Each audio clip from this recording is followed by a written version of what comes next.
Hello friends, Bigg Boss season 8 latest updates కోసం మన channel ని లైక్ చేసి సబ్స్క్రైబ్ అయితే చేసుకోండి. ఈ 5వ వారం చూస్తే మాత్రం ఇక 5 మెంబర్స్ అయితే నామినేషన్ లోకి అయితే రావడం జరిగింది.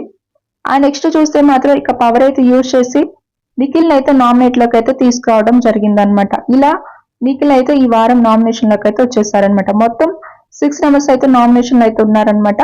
ఇక నెక్స్ట్ చూస్తే సర్వే పోల్స్ కూడా స్టార్ట్ అయిపోయాయి అనమాట. ఎవరెవరి ప్లేస్ లో ఉన్నారో ఒకసారి చూద్దాం. ఓటింగ్ లో చూస్తే నిఖిల్ ఉన్నాడు, 30% ఓటింగ్ వస్తుంది. ఆ నెక్స్ట్ చూస్తే నబీల్ ఉన్నాడు, 28% ఓటింగ్ అయితే వస్తుంది.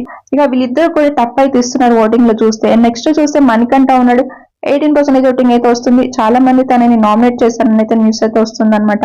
ఆ నెక్స్ట్ చూస్తే విష్ణుప్రియ ఉంది, 13% ఓటింగ్ వస్తుంటే.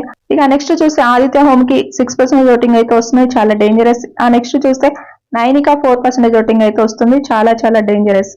ఈ వారం చూస్తే మాత్రం మిడ్ వీక్ ఎలిమినేషన్ ఉంటుందని కూడా నాగార్జున సార్ అయితే చెప్పడం జరిగిందనమాట. చాలా ట్విస్ట్ లో ఉండబోతున్నట్టయితే తెలుస్తుంది. మిడ్ వీక్ లో ఎవరు ఎలిమినేషన్ అయ్యే ఛాన్సెస్ ఉన్నాయి అంటే కనుక నాకు తెలిసినంత వరకు ఆదిత్య హోమ్, నైనిక వీళ్ళు చాలా డేంజర్ అయితే కనిపిస్తున్నారనమాట. అఫీషియల్ గా అయితే మాత్రం నామినేషన్ పూర్తి అయిపోయిన వెంటనే ఇంకా ఓటింగ్ అయితే స్టార్ట్ అయిపోతే మీరు ఎవరికి ఓట్ వేయాలనుకుంటున్నారు, ఈ 6 మెంబర్స్ లో ఎవరిని టాప్ 5 లో ఉంచాలనుకుంటున్నారో వెంటనే ఓటింగ్ అయితే చేసేసుకోండి ఫ్రెండ్స్.